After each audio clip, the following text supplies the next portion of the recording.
Кыргызстанда кумтөр кеңинин улутташтыруу жана ал боюнча келишимди денонсация кылуу маселеси көптөн бери токтобой келет. Анын себеби айрым талдоочулар алдыдагы парламенттик шайлоо менен байланыштырат жана айрым саясаттануучулар аны популизм деп түшүнөт. Андай болгондо мамлекеттин карамагында алтын кеңди иштетүү чыгаша алуу болуп калышы мүмкүн. Азыр болсо кумтөр өлкөнүн экономикасына пайдаланууну бекемдеген долбоорлордун бири. Кененирээк кийинки сюжетте. Кумтөр кенинин иши былтыр бир топ митинг жана ызы-чуу менен коштолсо дагы жыл жыйынтыгын долбоор жакшы көрсөткүчтөр менен аяктады. Мамлекеттик деңгээлде алганда бюджет зыянга учураган жок жана бийлик бардык социалдык милдеттерин пенсия, жүлөк пул, айлык акыны учурунда төлөдү. Өткөн жылдын жыйынтыгы боюнча алтын кен ишканасы мамлекеттик казынага 108,5 миллион доллар которгон. Бул суммага ысык көлдү өнүктүрүү фондуна кеткен каражат, экологиялык төлөмдөр менен соцфондко которулган акча жана башка милдеттүү которуулар кирет. Негизинен кумтөрдүн төлөмдөрү мамлекеттин жаратылышты коргоого бөлгөн чыгашасынан 9,5 эсеге көп. Жыйынтыгында 2013 жылы бюджетке 108 миллион 594 миң 190 доллар которулду.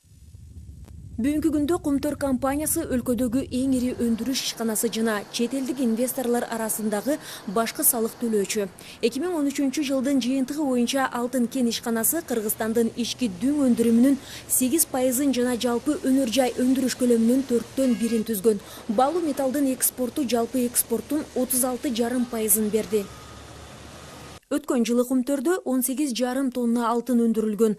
Кыргыз алтын компаниясынын сатуудан түшкөн кирешеси 800 миллион долларга жеткен. 1 унция алтын өндүрүүгө кеткен каражат 1000 доллар. Ал эми баалуу металлдын 1 унциясынын дүйнөлүк баасы 1300 доллардын тегерегинде. Алтынды өндүрүү 18670,6 килограмм. Салыкты эске алганда 1 унцияга кеткен чыгым 1042 доллар. Божомолдор боюнча кумтөрдө дагы 255 тонна алтын болушу мүмкүн. Азырынча кенден түшкөн кирешенин 33 гана пайызы Кыргызстанда калууда. Бирок биргелешкен ишкана түзүлгөндө үлүш көбөйөт. В год производится 18 тонн, да? Жылына 18 тонна алтын өндүрүлөт. Ошондо баасы 1350дөн болгондо бул 840 миллион доллар киреше алып келет. Анын ичинен бардык өндүрүш чыгымдарын, салыктарды алганда кумтөр жылына 200дөн 300 миллион долларга чейин өндүрө алат. Ал эми 77 миллион акция ошол эле 350 миллион доллар. Бирок ал узак убакыттык эмес. Жылына 350 миллион доллар болот. Кумтөрдүн түз төлөмдөрүнөн сырткары ар кандай башка төлөмдөр былтыр 270 миллион долларга жеткен.